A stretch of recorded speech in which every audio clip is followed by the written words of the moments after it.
Muy buenas noches, soy la doctora Mariel Flores, intensivista pediatra de la ciudad de La Paz, Bolivia. Es un placer darles la bienvenida a esta tercera sesión del cuarto y último módulo del curso de Educación Médica Continua de la Sociedad Boliviana de Terapia Intensiva Pediátrica, el cual aborda tópicos en relación con la bioética en cuidados intensivos. En esta oportunidad se tratará sobre la humanización de los cuidados intensivos y la salud mental del personal de salud. Para ello tenemos como invitados a los siguientes ponentes: el doctor Luis Augusto Moya Barquín, el doctor Jorge Requepa Soldán y como panelistas a la licenciada Soledad Quispe Apaza y la doctora Claribel Ramírez Hurtado. Recordarles que durante la sesión pueden hacer llegar sus preguntas y comentarios, los mismos se discutirán por parte de nuestros invitados al final de la sesión. La primera ponencia tratará sobre la temática Buscando humanizar los cuidados intensivos pediátricos, estrategias para alcanzar esta meta, a cargo del doctor Luis Augusto Moya Barquín, profesor de gestión en servicios de salud y maestría de medicina crítica y cuidados intensivos pediátricos en la Escuela de Estudios de Posgrado de la Facultad de Ciencias Médicas, USAC. Jefe del Intensivo de Pediatría del Hospital General San Juan de Dios en Guatemala, director del Centro de Simulación Soyuz. Bienvenido, doctor, lo escuchamos. Muy buenas noches, considero un privilegio participar de este evento. Quiero agradecerles a todos la oportunidad de compartir con ustedes tan directo grupo. Me siento muy privilegiado de ver toda la temática que se va a desarrollar con tan excelentes ponentes. Bueno, vamos a hablar un poco sobre la humanización de los cuidados intensivos pediátricos y pareciera que es una situación que cada vez tenemos que ir reforzando. Quiero reconocer el maravilloso país que es Bolivia, es un país que siempre he admirado y que con muchísimo gusto vemos que tenemos muchísimas cosas en común y por lo mismo esta es una oportunidad de mucho aprendizaje para mí, de estar con colegas que han hecho mucho trabajo en nuestros países que tienen grandes desafíos para que la calidad de atención sea el principio de equidad que es tan necesario en nuestros países. Yo me puse a revisar sobre la literatura boliviana, siempre me pongo a revisar para poder tenerme en contexto y me pareció muy interesante acerca de la humanización la frase de este escritor boliviano de Alcides Arguedas que decía: ¿dónde vamos? No lo sé. A veces me parece que a la conquista del porvenir, pero cuando vemos nuestros modos de sentir, de pensar y de obrar, parece que vamos a la ruina. Y eso nos aplicaría a todos, ¿verdad? ¿Por qué? Porque fundamentalmente nosotros hemos podido ir al espacio, hemos hecho descubrimientos impresionantes y nos hemos olvidado de ver con ternura y empatía al ser humano de la par, ¿verdad? ¿Qué es peor, la ignorancia o la indiferencia? No sé ni me importa, como diría este chiste, ¿no? Ojalá nosotros tratáramos la ignorancia con la misma vehemencia con la que tratamos la infección o la inflamación. Ya en este momento de una sociedad de conocimiento, nosotros debiéramos de difundir todo el conocimiento, de democratizarlo, porque ustedes saben de que al final eso es lo que puede ser la herramienta para que se puedan salvar vidas en todos los lugares. Y la educación pasa por parte de la humanización. Este es un estudio muy importante donde se vio de que las personas que sufrían rechazo tenían representaciones en resonancia magnética equivalentes al dolor físico de una fractura. Entonces yo lo quiero decir con todas las letras, rechazar a las personas duele. Después de haber trabajado tanto en intensivo y de dedicarme a gestión de servicios de salud y todo pasando por toda la simulación y educación, hemos visto que las competencias más importantes que nosotros debemos de desarrollar en la terapia intensiva es trabajo en equipo, toma de decisiones, negociación, evitar los conflictos y ponernos a pensar uno en el otro. Pero creo que hay algo que nos llevó a nosotros a estudiar terapia intensiva y que yo diría que es lo que más nos identifica hacia poder estar en la atención de los pacientes en los cuales pueden tener un escenario muy adverso y es la empatía. Tal vez esa es la competencia más importante que nosotros debemos de tener. A nivel educativo se dice que la competencia de más alto nivel ejecutivo es el liderazgo, pero el liderazgo no es solamente de que yo sea el caudillo, sino que el liderazgo es hacer que otros brillen, hacer todo el trabajo para desarrollar el trabajo en equipo, ¿verdad? Entonces, quiero decirles me gusta la frase del escritor mexicano Octavio Paz, que esto sucede mucho en la educación de nuestra Latinoamérica y aún en los hospitales, porque nosotros le tenemos que dar existencia a los inexistentes. En esta frase del libro del laberinto de la soledad, cuando dicen, ¿quién anda por ahí? Y la voz de una criada dice, no es nadie, soy yo. Esto sucede muchas veces cuando tenemos estudiantes de medicina y gente que todavía está comenzando, que se les ha hecho creer de que algún día van a llegar a ser alguien. Y esa es una cosa equivocada. Nosotros tenemos que ver que todas las personas nacen con dignidad y derechos inalienables y con honor. El término paciente es un término que viene del préstamo de la palabra patiens, que significa sufrir o aguantar. En realidad nosotros debiéramos decir la palabra padeciente. O sea, a veces uno cuando dice, ese es paciente, que se espere. No, no se trata de eso. Nosotros tenemos que ver que la dimensión del tiempo tiene que basarse en base al sufrimiento. Tenemos que ver cuál es la ansiedad que se tiene por buscar respuestas, por quitar el alivio. Como siempre digo, cuál es el mejor dolor que se puede soportar. El dolor que más fácil se soporta es el dolor ajeno. O sea, cuando las personas están medio, bueno, ya le va a pasar el dolor, espérese, no tenga pena. Igual con las angustias, ¿verdad?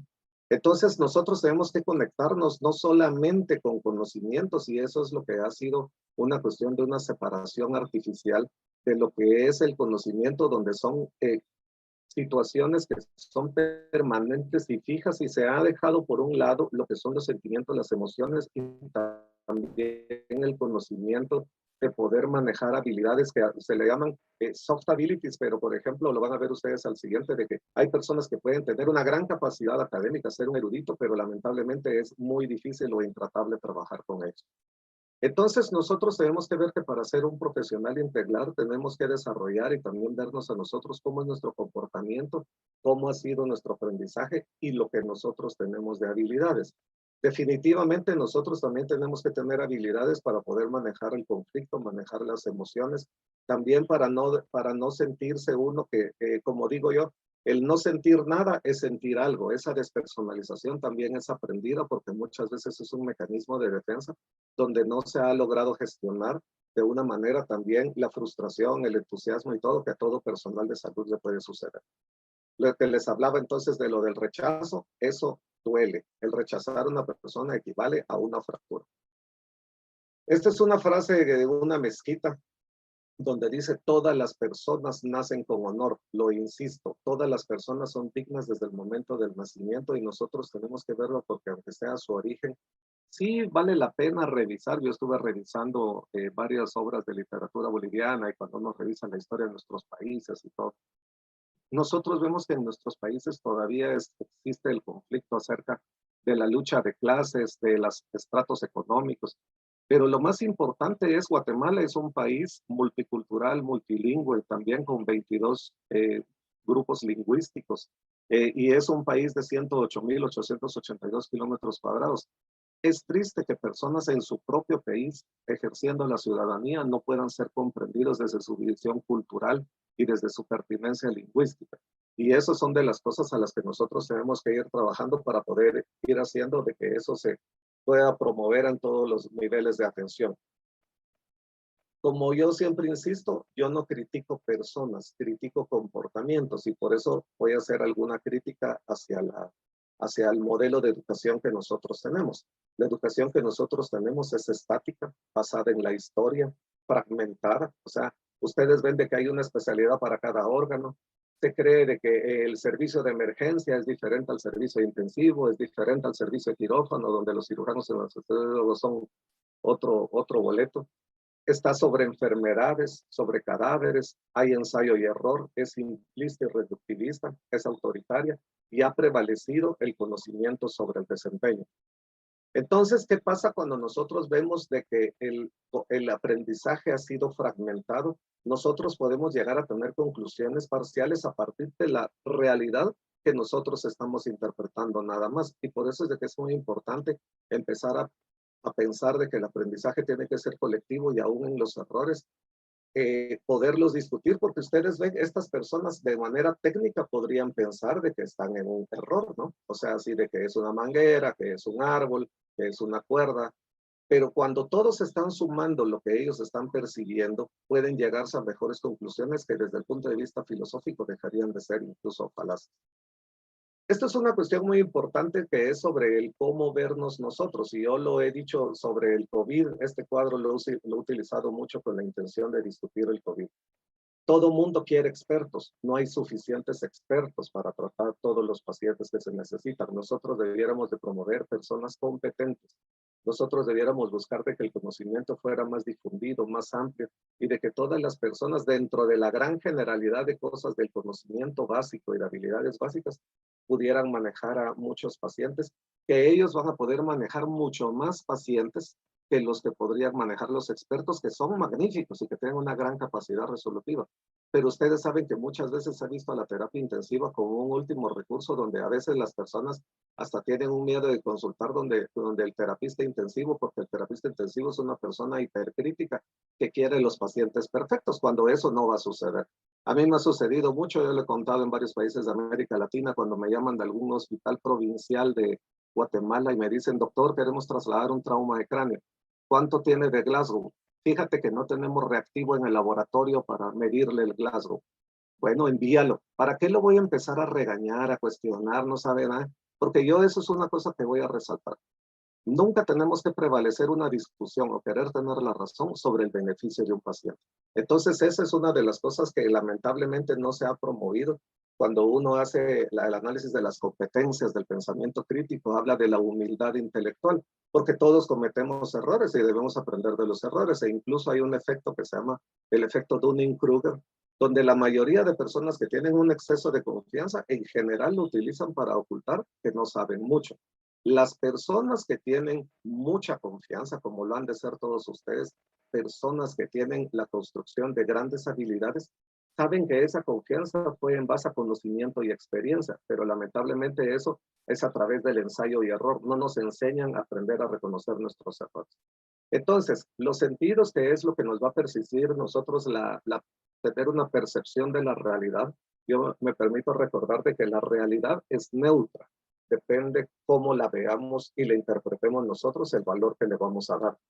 Comportamientos que son riesgosos y están en todo médico y que lamentablemente se dan en muchos hospitales del mundo debido a la jerarquía y a la explotación del médico por el médico, ¿no? La prisa, el estrés, el exceso de confianza, el cansancio y la distracción. ¿Por qué sucede eso? La prisa, porque hay una carga laboral inadecuada. El estrés, porque tenemos miedo de preguntar y no tenemos la confianza para poder tener. El exceso de confianza, cuando hemos permitido que las personas prevalezca el pensamiento egoísta que el pensamiento altruista. Por eso es que se habla de que uno tiene que promover el espíritu antes que el ego. O sea, el espíritu es hacer las cosas bien, el ego es querer el reconocimiento, pero lamentablemente en la práctica médica tenemos una educación muy pavloviana, donde nosotros lo que estamos buscando siempre es la recompensa y evitando el castigo. No lo estamos haciendo por el bienestar del paciente. Entonces, en el mundo de la robótica y de la inteligencia artificial hemos estado apoyando esto. Se buscan personas, los robots los necesitan. ¿Por qué? Porque nunca un ventilador va a ser superior a un clínico, ningún aparato va a ser superior a un clínico, y nosotros tenemos que entender de que todas las máquinas son hechas por humanos. La empatía médica nace o se hace, y esa es una de las cosas que nosotros tenemos que ver muy importante, porque todos los estudiantes de medicina nos van a ver a nosotros como el modelo de comportamiento, no solamente el modelo académico de la toma de decisiones, sino el modelo hasta el cómo, el comportarse o el cómo manejar las situaciones, ¿verdad? Miren ustedes la importancia que cada vez se está tomando de enseñar la empatía, porque también esa es una de las cosas que definitivamente yo se los puedo decir a los alumnos de Guatemala, se los insisto. ¿Cuál es la primera función de un pediatra? Defender a un niño. Y yo tengo que defender al niño a toda costa, hasta de mis mismos compañeros. Pero también no se trata de llegar con palos y pelear, sino que tenemos que defender, si queremos defender la imagen y la idea del bienestar del niño, pasa por la educación de defender de que se sigan cometiendo los errores. Entonces tenemos que empezar a compartir, no se trata de enseñar, sino que vean, empezar a compartir de que también tenemos que nosotros sensibilizarnos con la angustia y la preocupación de los niños y de los padres. Buscar cuál es el currículum para la empatía y compasión. Pareciera que no se puede enseñar, pero sí hay que tener una estructura para poder enseñar qué es lo que nosotros tenemos que tener. También hay que tener límites, y los doctores de la Asociación de Psiquiatría lo van a hablar muy profundamente y con muchísima precisión, me imagino, con expertaje que yo no tengo.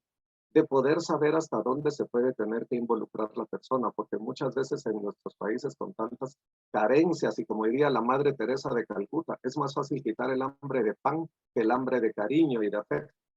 Muchas veces nosotros vemos niños desnutridos. Guatemala y nuestros países tienen unos índices de desnutrición muy altos, embarazos de adolescentes y todo, pero eso sabemos nosotros que no solamente es una cuestión social o biologista, sino que también pasa por el cómo se ve el ciudadano en el ejercicio de sus derechos, o cómo se ve él como, o ella, la niña, como una persona receptora de derechos. Miren ustedes este estudio. ¿Cuál es la forma más efectiva de poder mostrar o enseñar la empatía?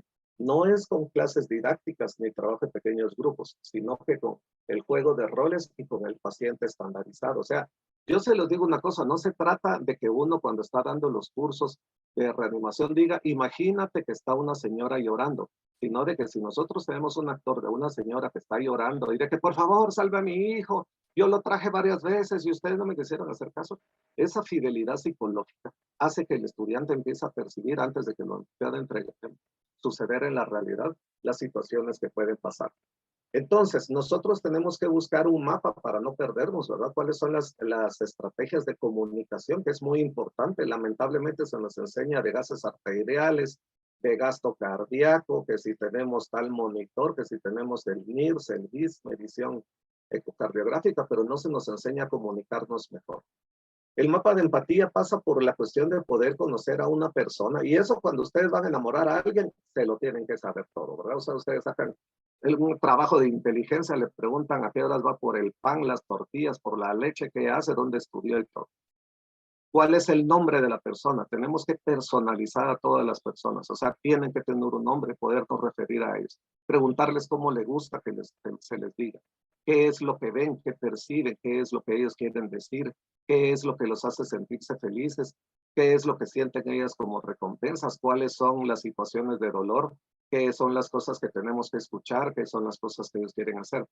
Hay estudios más interesantes acerca del dolor. Hay una dimensión que se llama el dolor total. A veces una persona amputada ya no habla del dolor de la amputación, sino de cuando ve unas escaleras, le genera angustia porque dice, y me va a ser difícil subir las escaleras. Cuando va a una fiesta y va a bailar a otros, le duele el recuerdo de que él podía bailar, ¿verdad? Pero la cuestión es que nosotros tenemos que estar buscando el cómo poder conocer a las personas y probablemente vamos a tener que pasar por lo menos por la primera etapa de poderlos escuchar y de que se sientan atendidos.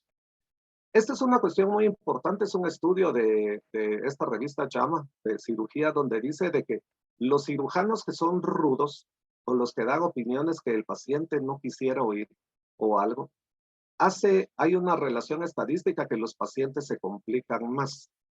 Yo les voy a decir una cosa, es difícil sacar las conclusiones de esto, sí está muy bien descrito y todo en este estudio, ustedes lo pueden buscar, está disponible en la web, pero muchas veces yo sí lo creo de que el médico es el pilar emocional donde los pacientes se agarran, y si el médico tiene un comportamiento displicente, pesimista, de seguro va a afectar al paciente. Ustedes lo saben también el efecto que es tener, yo se los digo mucho a los residentes de que no se trata de que el buen residente, como me lo decían a mí cuando me entrené en Guatemala y en México, es desnutrido, desvelado y deprimido. No, se trata de que cómo quisieran que fuera ustedes el médico, que cuando abran los ojos vean ustedes que lo están tratando, o que ustedes entraran a la visita, cómo les gustaría que fuera el médico que está atendiendo a su madre o a su hijo, ¿no? Entonces, cuando hablamos de computación, hablamos de sistemas inteligentes. No podemos nosotros hablar de computadoras sin hablar de la gente, procesos, tecnología. Y la verdad es de que para todas las máquinas pasa estos pasos que también pasa por los humanos, que por eso es que quiero hablar de las máquinas y los humanos. Se tienen que conocer los pasos, tener ejemplos, hay un código y hay un modelo. Tienen que construirse perfiles para que las personas puedan identificar, explorar, modelar y predecir. Definitivamente no es la misma forma en la que van a manejar una situación adversa una pareja de padres casados universitarios que una madre soltera adolescente. Entonces tenemos que generar perfiles para poner desde antes cuáles son las necesidades de este grupo de personas y poderlas apoyar y tener nosotros una mayor capacidad de comprensión. Cuando nosotros vemos cuáles son los procedimientos de reconocimiento facial, esto sucede en el pensamiento cuando nosotros estamos en terapia intensiva, de que nosotros buscamos perfiles de verosimilitud, ¿verdad? O el likelihood radio, o la gestalt, para poder ver qué es lo que se parece más rápido y meterlo en esa bolsa para tomar decisiones más rápidas. Pero también vemos de que hay cosas que no se parecen tanto y la idea no necesariamente es tener una decisión correcta, sino manejar la tendencia y tener respuestas posibles, ¿verdad? Porque eso lo vamos a tener que estar analizando de manera iterativa. Miren ustedes, esta es lo que vería desde abajo del agua un tiburón. Para el tiburón le va a ser difícil diferenciar a una persona en una tabla surf, una tortuga o una morsa. Entonces así suceden muchas cosas cuando nosotros estamos viendo solamente una parte de lo que estamos analizando. Y por eso es que cuando nosotros no tenemos el control de las variables, pareciera que nos estamos enfrentando a un juego donde en realidad estamos haciendo al azar las cosas, en vez de hacerlo de una manera ordenada y científica. Si yo les preguntara a ustedes quién es la actriz que haya hecho La Mujer Maravilla, que fuera más guapa, ella es Linda Carter, que fue la que conocimos nosotros, que ya tenemos un poco más de edad, y tal vez para los más jóvenes el concepto de La Mujer Maravilla es de Gal Gadot. Pero si uno dijera, bueno, ¿quién es más guapa? Ustedes saben de que incluso los términos de belleza han sido relativos, ¿verdad? Pero lo más importante es de que ahora estamos hablando de procesos híbridos, ¿sí? Este es un híbrido entre Gal Gadot y Linda Carter, donde nosotros vamos a tener que empezar a completar las experiencias de las personas más jóvenes con las personas que pueden tener más años de estar para poder compartir cuáles son las experiencias, cuáles son las cosas que han funcionado, qué son cosas que no han funcionado, para poder manejar la situación. Definitivamente los perfiles es lo de hoy, hacia eso se va, ¿verdad? El poder tener perfiles y fenotipos, ¿verdad? El doctor Joe Carcillo, que todos ustedes lo conocen, están buscando de tener fenotipos para poder ver cómo es la respuesta inflamatoria, incluso hasta a nivel biológico, porque al final todos somos humanos. Hay una frase que dice, nada de lo humano me es ajeno. Tenemos que aprender a ser objetivos y no juzgar, porque en realidad nosotros no estamos en la condición que están pasando las personas. Estas son las habilidades que se debieran de tener para cualquier trabajo según el Foro Económico Mundial. Miren ustedes, el manejo de problemas complejos, el pensamiento crítico, creatividad, manejo de personas, coordinarse con otros, inteligencia emocional, es muy importante. Ya no están hablando de saber computación, inglés y todo eso. Pero miren para el 2022, ¿cuáles son las cosas que están creciendo? El análisis, el pensamiento analítico, el aprendizaje activo, ¿sí? Eso también es en equipo.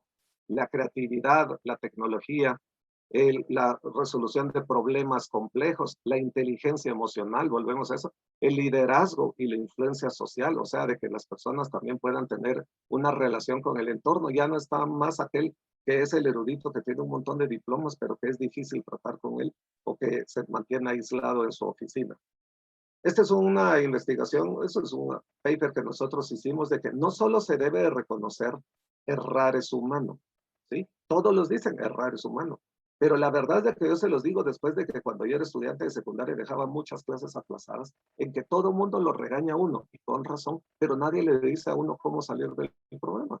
Para promover la seguridad del paciente, nosotros debiéramos decir, mejorar es humano, y es mejor si mejoramos en equipo. La frase completa es, errar es humano es, perseverare diabolicum. O sea, errar es humano y perseverar es diabólico, ¿verdad? O sea, como que eso es una cuestión que si usted está haciendo malas cosas, ya vas del diablo, ¿verdad?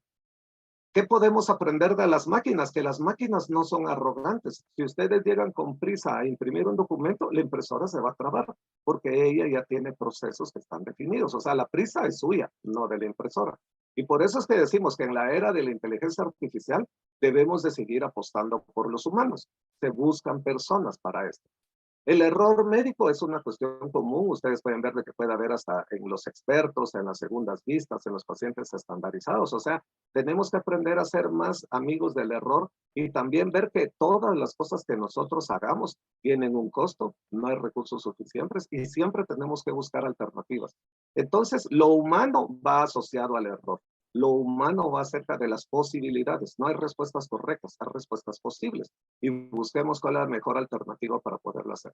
La tecnología ha llegado para tener muchísimo alcance en la palma de la mano, en el reloj, el poder tener equipos médicos que pueden ser fantásticos, que se están disponibles en todos los lugares, ¿verdad? Las apps de decisiones médicas y todo. Pero también no nos tenemos que olvidar nosotros que detrás de esos procesos tenemos que ver a los humanos. Miren ustedes, este es un niño en la parte de la frontera de Guatemala con México, casi 400 kilómetros de la ciudad capital, que tuvo un accidente de tránsito y esta es la radiografía posterior.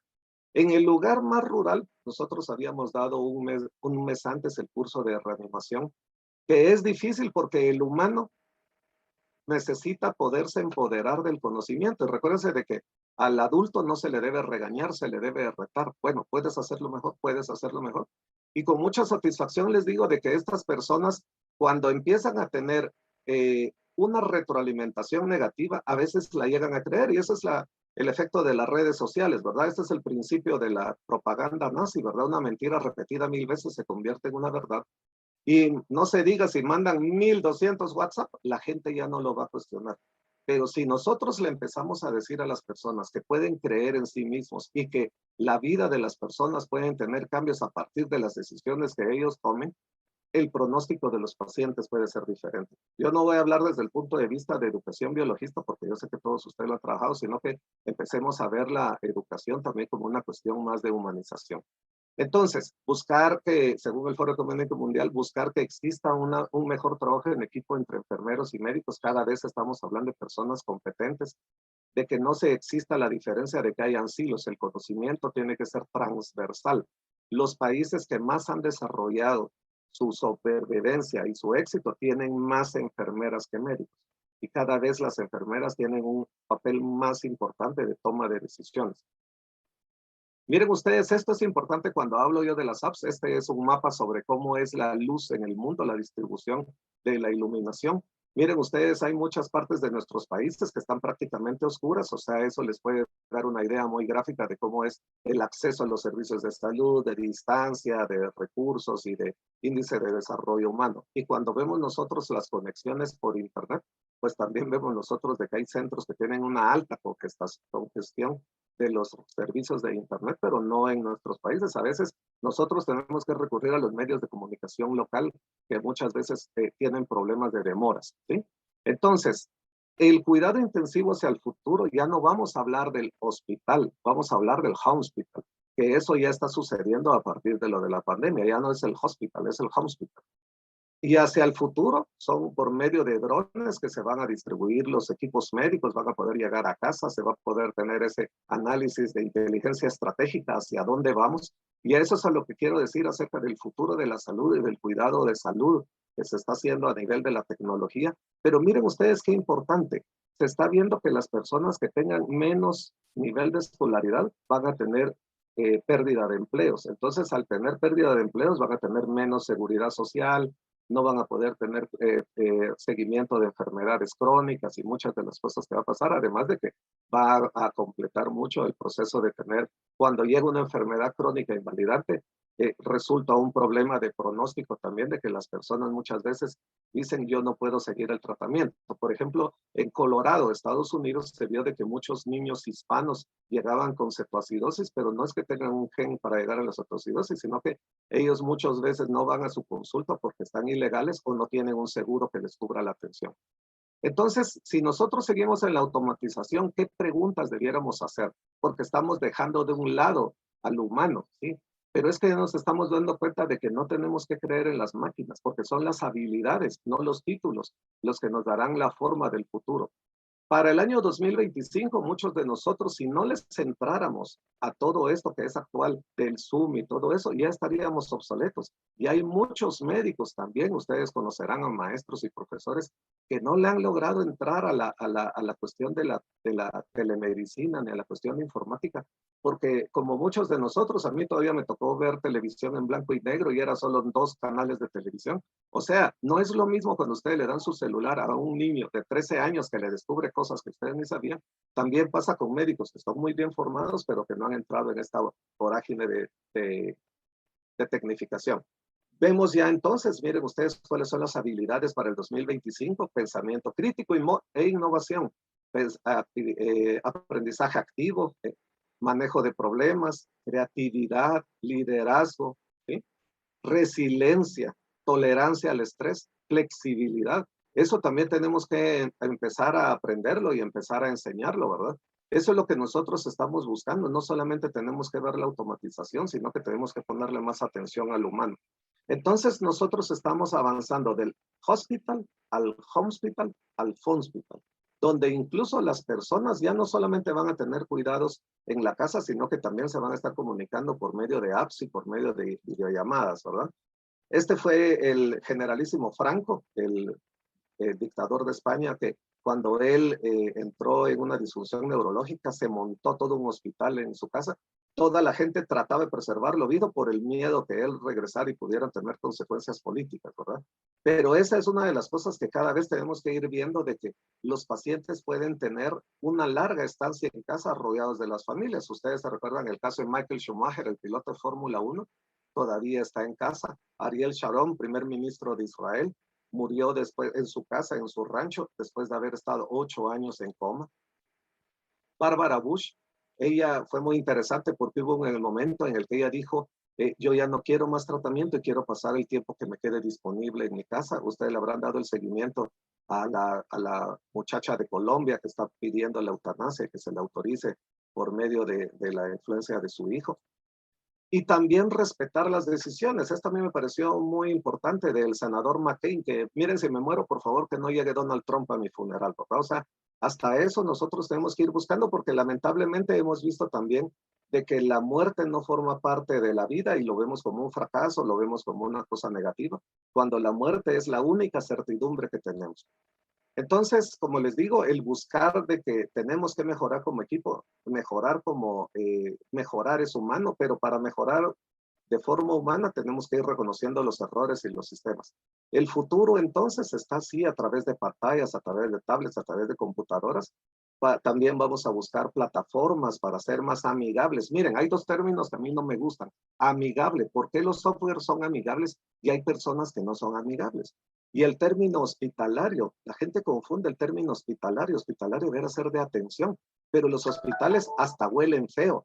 O sea, el hospital es aburrido, tiene colores feos, huele feo, huele a medicina. O sea, tendríamos que buscar ser más hospitalables o respetar los tiempos de los pacientes. Ahora por la pandemia se tiene que escalonar mejor las citas y todo. Eso también es un respeto para el paciente. Ya habían estudios del control prenatal en América Latina, donde las madres, por eso no iban al control prenatal, porque gastaban 3 horas de su tiempo para que fueran atendidas 9 minutos. O sea, el salir, el llegar, el esperar, para que pase adelante, señora, ¿cómo va todo? Bueno, para afuera, 9 minutos. Entonces la gente tiene la percepción de que no le están atendiendo. Esto fue difundido por Facebook. Miren ustedes qué importante la historia de una niña que está acompañando a su hermanito en el tratamiento de cáncer mientras estaba en la quimioterapia. El poderla acompañar. Esto hubiera sido muy diferente si el niño hubiera estado hospitalizado. No hubiera tenido el acompañamiento de la hermana, probablemente ni lo hubiera dejado entrar, de realmente poder seguir jugando con ella, riendo con ella, viendo televisión con ella. Y definitivamente hacia eso es lo que uno va viendo, de que lo va a ir diciendo, entre que eso también tiene que verse, el apoyo entre pares y lógicamente en la familia, el vínculo familiar, ¿verdad? Es muy importante el seguir teniendo esa comunicación, ¿verdad? Que los hospitales aíslan. Recuérdense de que cuando uno analiza de manera histórica los hospitales, los conventos, las cárceles, los barcos y los cuarteles, tienen una misma conformación donde el aislamiento es castigo, ¿sí? El aislamiento en una cárcel es castigo, el aislamiento en un cuartel es castigo. Igual en un convento, castigo. Definitivamente, Audrey tuvo un gran impacto en desarrollar de que la perspectiva de esperanza del niño, el poder jugar con él y seguirlo haciendo, ¿verdad? Este es el diploma cuando el niño recibe su alta de la quimioterapia, ya haberlo concluido. Es un proceso que no pudo haberse dicho que estuviera solo, sino que tuvo el involucramiento de la familia, que eso es una de las cosas que toda la tecnología nos lo permite ahora, promover el hospital, hospital de hogar y el hospital, de no necesariamente tenerlos hospitalizados, sino que buscar que la persona pueda seguir teniendo su recuperación con todo el apoyo dentro de la casa. Son situaciones difíciles, ¿verdad? El aislamiento, son retos que tienen que enfrentar nuestros niños en América Latina, pero esta fue una foto que a mí me gustó mucho. Me tocó justo dar esta conferencia sobre ética médica el 20 de julio en el 2019, que se cumplían los 50 años en los que el hombre llegó a la luna. Entonces, cuando decía Neil Armstrong, este es un pequeño paso para el hombre, pero un gran salto para la humanidad. Créanme que le ha sido más fácil al ser humano llegar a la luna y dejar su huella que ponerse en contacto con una persona que está a escasos metros de él y dejar una huella positiva en él. Entonces yo quiero compartir esta diapositiva. Esta es una vasija maya del año 700 después de Cristo, donde ustedes pueden ver a este maestro diciéndole a estos nobles de que por favor digan dónde es que tienen que insertar estos números.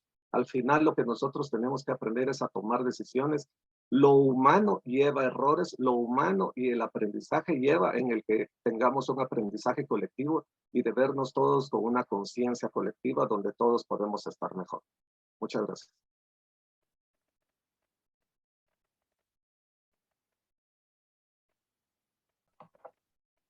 Agradecemos al doctor Luis Moya por su excelente ponencia sobre esta temática que es tan importante. Realmente es relevante tomar en cuenta que una visión integral que nos permita mejorar la calidad de atención de nuestros pacientes en las UCIs es algo que realmente está modificándose en estos últimos años.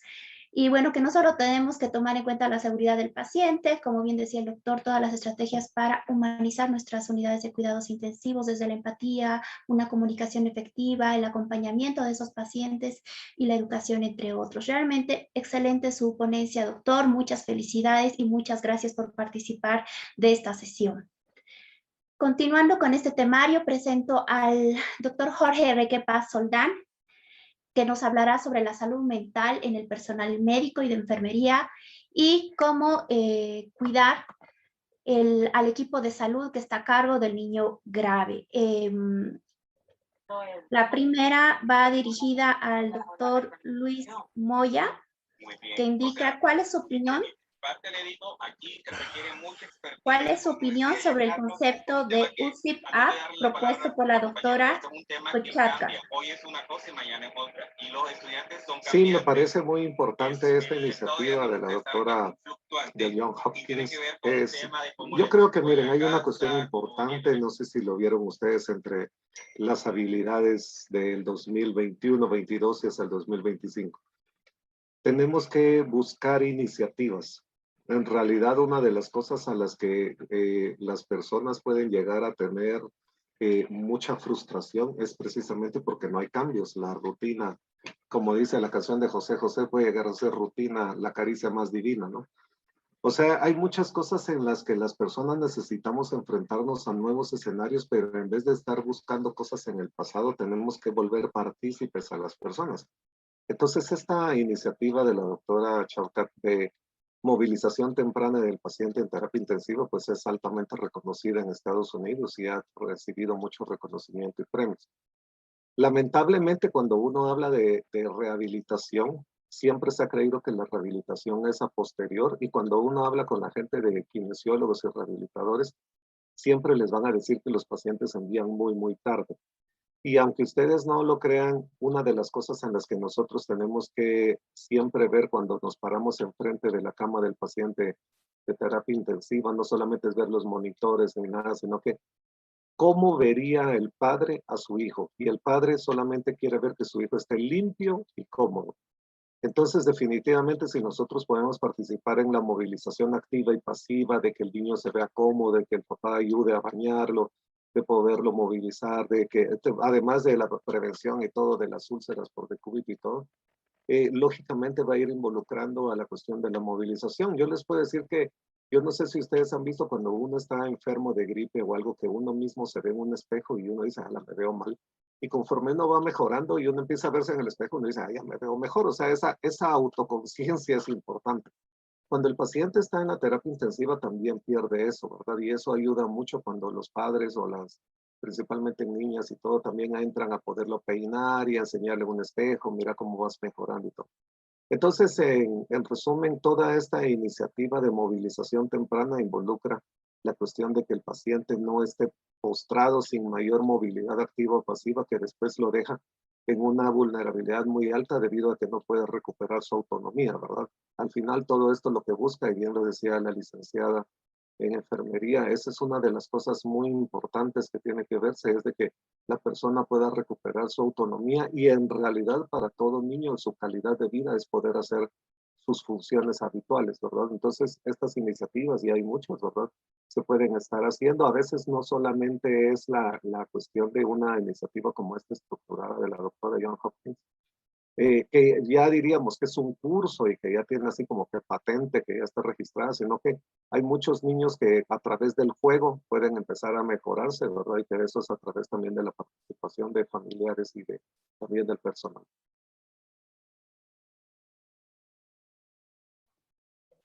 Muchas gracias, doctor Moya. Bueno, existe otra pregunta para usted también. Menciona que en la experiencia dentro de su unidad de cuidados intensivos, ¿cuál es el tiempo que pasan los familiares dentro de la unidad? Fíjate que leí la pregunta y esa es una de las cosas que es muy importante respecto a la UCI abierta que también nosotros tenemos que hacer, ¿verdad? A veces se confunde la cuestión de que esté la UCI abierta y la presencia de los padres, pero muchas veces yo se los digo hasta por estudiantes de medicina. Hay estudiantes de medicina que están adentro del hospital y no entienden nada de qué es lo que pasa. O sea, a veces los padres pueden estar mucho tiempo dentro de la unidad y nadie les explica nada porque llegan a ser como que algo más o alguien más o un mueble ahí. O incluso los papás están ante la situación de preguntar, mire, ¿qué pasó? Mire, ¿qué está pasando? Ah, señor, espérese y todo, ¿verdad? Creo que es importante resaltar el tiempo de calidad. Si ustedes han tenido la oportunidad alguna vez de leer el libro de Paula, de Isabel Allende, donde ella habla de cómo se veían los médicos cuando pasaban la visita o cuando con la revista, ¿verdad? Donde los médicos ni lo volteaban a ver, donde solamente lo examinaban, donde era una cuestión indiferente y todo. Debido a las cuestiones sociales y todo que ustedes saben de que en Centroamérica sucede mucho ese efecto de las maras, sí, o sea que son pandillas juveniles y todo, y el hospital público donde trabajo, tenemos muchas personas que pueden tener vínculos con las maras, evitamos que se tenga tanta la confluencia de los familiares, ¿verdad? Entonces también lo que buscamos es de que las personas tengan una atención específica y que cuando lleguen a la visita puedan estar el tiempo específico con su paciente y que haya un médico que les dé la información personalizada. Esto también es muy importante porque no podemos tener, es que miren, eso del primer mundo, de las personas que tienen seguro médico y que ellos pueden dejar ir a su trabajo para estar con los niños todo el día en el hospital es una cosa fantástica. Pero nosotros tenemos señoras que se dedican a hacer tortillas de maíz, que se dedican a cuidar el campo y todo. Entonces ellos hacen un esfuerzo de llegar al hospital, necesitan atención, necesitan cuidado y luego tienen que regresar a su actividad productiva. Entre la actividad productiva está la agricultura y hay muchas cosas. Entonces lo que nosotros tenemos que buscar es de que las personas principalmente que tienen autoempleo no tengan el problema de que tiene que estar forzosamente en el hospital, porque si no se le transmite una responsabilidad que genera culpa. O sea, cuando uno le dice, ¿y por qué se va, señora? Si tiene que estar aquí con su hijo, si su hijo aquí la necesita. Pero la señora tiene otros 3 niños que también tiene que limpiarlos, bañarlos y cuidarlos, ¿verdad? Entonces, eso lo de la unidad abierta de todo el mundo ahí contento con baños y todo eso es una cosa fantástica y podría ser un modelo. Pero cuando las personas no tienen quien les pague los servicios y tienen que regresar a trabajar, incluso se ha sucedido mucho en muchas unidades del mundo y les habrá pasado a ustedes de que a partir de la crisis de un niño hospitalizado, hay padres que se divorcian, ¿verdad? Porque empiezan a darse más culpas y reclamos y lógicamente ahora te toca cuidarlo a ti y todo, ¿verdad? Yo como se los digo a los papás, se los digo, miren señores, yo entiendo que ustedes están pasando por un momento muy difícil. Lo que nosotros tenemos que hacer es no crearles más angustias. Ustedes pueden venir en el momento que a ustedes les parezca, nosotros tenemos que estar dispuestos a poderle dar la información cuando se pueda. También ustedes saben de que hay momentos en que hay pases de visita, hay entregas de guardia, hay procedimientos y todo. que necesitamos nosotros para poderlo hacer. Y también sucede en la situación de pobreza extrema de nuestro país, en el que tenemos niños lactantes que les pedimos dieta libre, no para el niño, porque el niño tiene su fórmula por sonda, sino que le pedimos la comida para que el padre cuando llegue a la visita pues tenga también un refrigerio, tenga una comida, ¿verdad? Sucede de que a veces más ahora con la pandemia, el transporte es más caro porque no están circulando los buses y todo. Entonces las personas pues hacen esfuerzos muy importantes y que todavía en eso encuentren indiferencia y adversidad, pues es difícil. Pero creo que sí hay que tomar en cuenta toda la perspectiva de que la unidad tiene que estar abierta, pero también tiene que verse como un actor partícipe de los padres, no solamente que estén ahí como que va, pase ahí, no moleste, cállese y solo observe, sino que tiene que estar poniéndose la atención. No sé si les contesté bien. Gracias, doctor Moya. Realmente muy importante ver el contexto del paciente y de la familia, ¿verdad?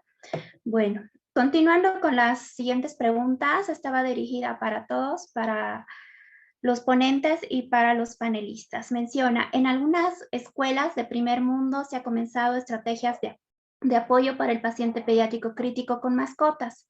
¿Estamos preparados culturalmente en Latinoamérica para este tipo de estrategias? No sé quién desea responder esta pregunta.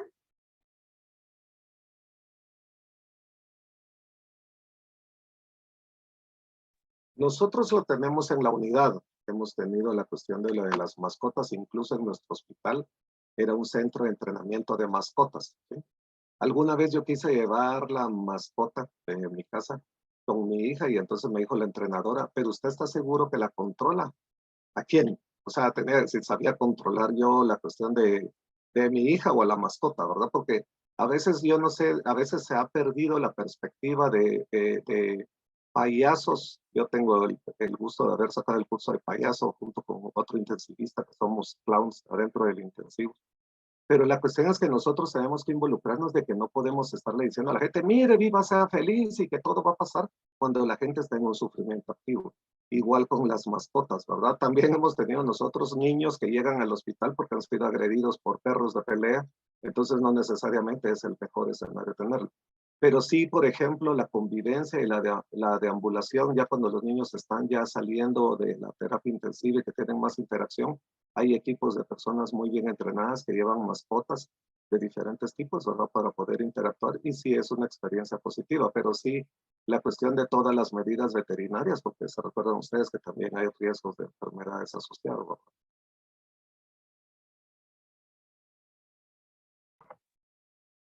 Gracias, doctor Moya. No sé si existe algún comentario más por parte de nuestros panelistas y el doctor Reque. Bueno, en nuestra terapia no hemos tenido, digamos,